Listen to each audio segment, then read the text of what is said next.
Human Resources and Payroll, ya. Human Resources Management.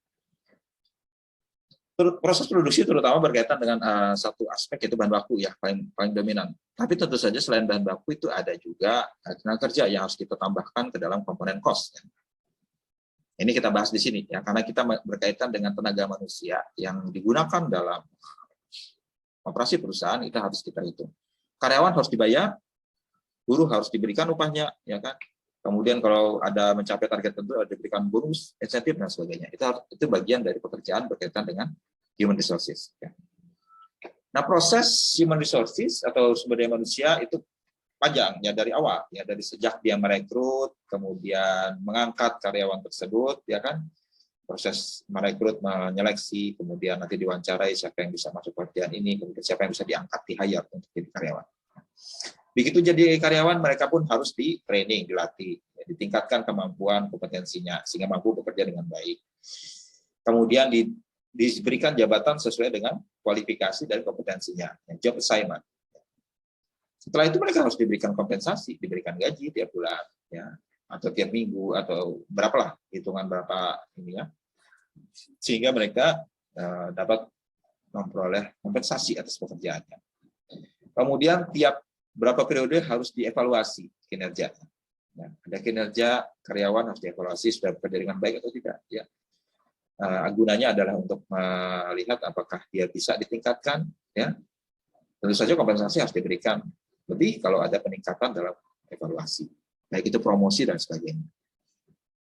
Kemudian kalau karyawan itu berhenti, ya, proses menghentikan karyawan bisa terjadi secara sukarela atau tidak sukarela, misalnya kalau terjadi PHK dan sebagainya. Itu adalah proses dari SDM.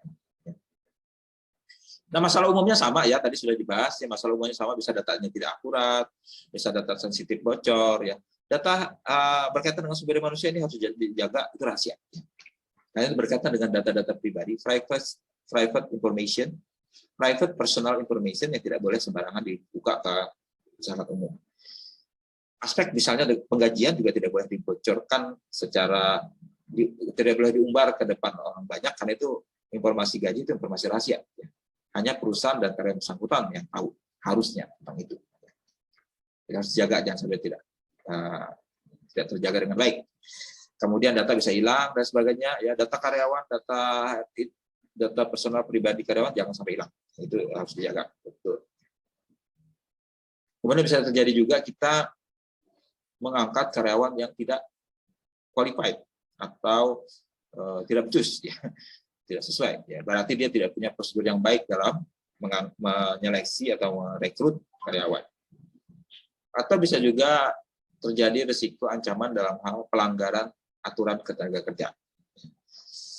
Ketenaga kerja itu aturannya ketat, ya, ada dinas yang mengawasi, dinas tenaga kerja di tingkat daerah, kemudian ada departemen Kementerian Tenaga Kerja, ya. Itu ada aturannya, ya. Sehingga itu harus perusahaan benar-benar patuh dan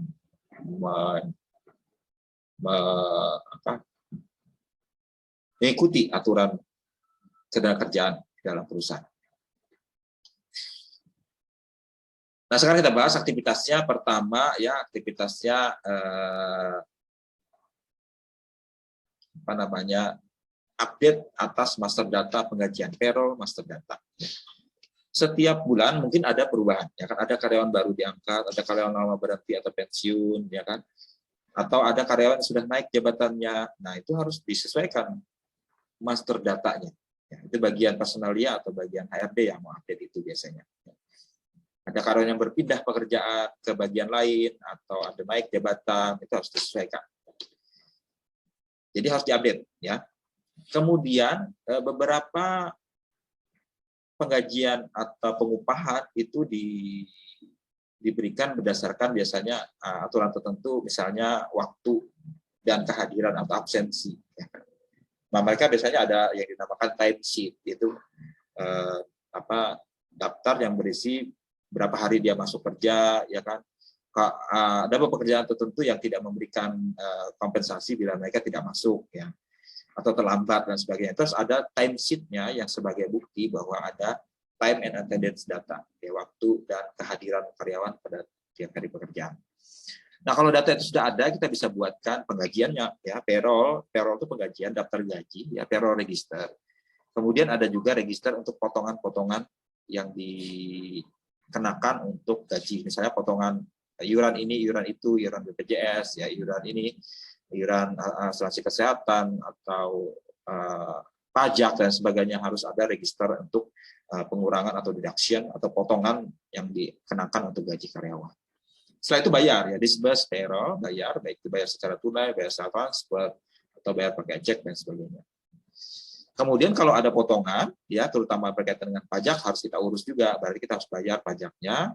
Untuk pajak penghasilan karyawan harus perusahaan bayarkan, karena perusahaan itu menurut Undang-Undang Pajak, kalian belajar di mata kuliah pajak, itu pemberi kerja punya kewajiban memotong dan menyetorkan pajak yang dipotong dari karyawan ke negara.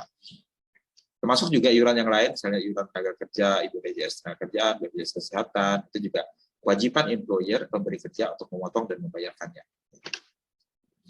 Jadi itu di perpajakan kalian belajar itu. Nah, sekarang kita bahas apa saja risiko ancamannya.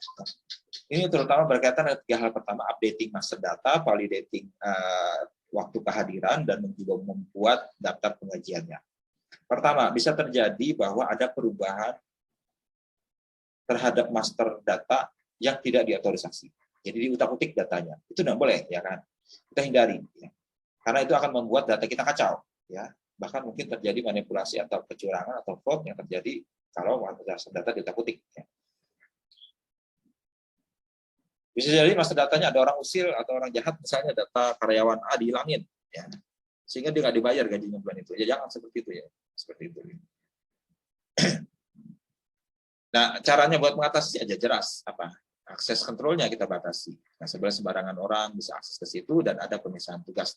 Nah, tidak boleh dirangkap oleh bagian tertentu yang tidak ada kaitan, yang akan berkonflik dengan pekerjaan menjaga data ini. Kemudian bisa terjadi pada saat kita updating tadi, ya, updating itu yang di-update tidak akurat, ya. Tidak sesuai, ya. Misalnya ternyata karyawan itu misalnya namanya sama, ya, Abdul Rahim misalnya, ya. Ada 2 orang, ya.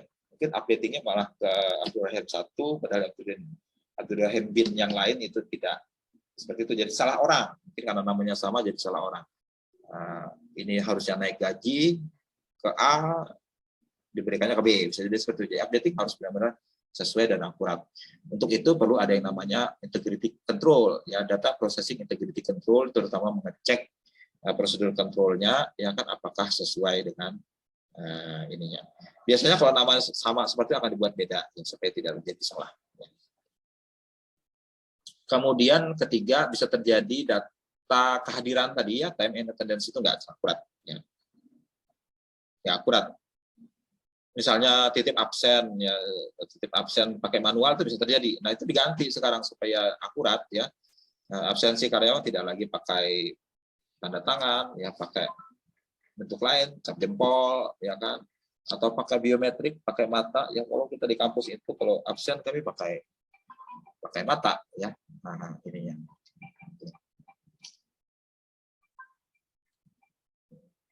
Bentar, ya. Oke. Tadi, ya, bisa terjadi tadi, ya, tidak akurat dalam hal data yang digunakan untuk penggajian, ya. Proses otomatisasi perlu untuk meng-capture data berkaitan dengan kehadiran. Kemudian pada saat kita menyiapkan daftar gaji bisa terjadi error, ya, error, salah perkalian, salah penjumlahan, salah mengenakan per orang dan sebagainya bisa terjadi. Sehingga itu harus dicegah, ya. Mungkin ada semacam proses kontrol integritas data dulu, ya. Kalau data secara online itu kita cek dulu apakah logikanya main, ya, ada yang salah di situ atau bagaimana, itu namanya data processing integrity control. Kemudian pada saat inputting dan memperbaiki itu sendiri ada proses supervisory atau proses pengawasan dari atasannya untuk melihat apakah daftar gaji ini sudah sesuai atau tidak. Oke, itu, ya. Kemudian pada saat membayar itu bisa terjadi bahwa pembayaran itu tidak sesuai, ya. Tidak sesuai atau mungkin terjadi pencurian atau kecurangan dalam distribusi dari gaji tersebut. Ya bisa terjadi ya. Data tidak akurat, dibayar pun tidak akurat. Ya, bisa terjadi seperti itu. Atau mungkin yang harusnya untuk orang ini diambil orang lain dan sebagainya. Ya, jangan sampai seperti itu. Atau mungkin terjadi gagal dalam melakukan pembayaran, tidak membayar, istilahnya tidak membayar gaji yang seharusnya dibayarkan. Atau pembayaran tidak tepat waktu, lambat, ya. Atau pembayaran tidak akurat, tidak sama angkanya, tidak sama jumlahnya, tidak sama perkaliannya, misalnya. Yang terjadi seperti itu. Berarti proses penggajian jangan sampai salah, ya. Pertama, kalau untuk terjadinya pihak lain yang sengaja melakukan itu harus ada dibatasi akses. Ya. Kemudian harus membuat konter pisah untuk selain gaji, jangan dicampur dengan akun yang lain. Kemudian untuk yang gagal membayar tadi mungkin kita buat sistem itu otomatis, ya. Otomatis misalnya untuk perusahaan tertentu tanggal 25, ya, kalau perusahaan swasta tanggal 25, sebelum tanggal 25 datanya sudah siap, ya. Nanti bank tanggal 25 jam 12:01 langsung membayar gaji tersebut, ya, otomatis, ya, sudah kerjasama dengan bank, ya, dananya sudah kita siapkan, tanggal tertentu akan kita bayar. Itu akan mudah seperti jadi on time, ya, jadi tidak ada lagi gagal membayar atau tidak tepat waktu, ya.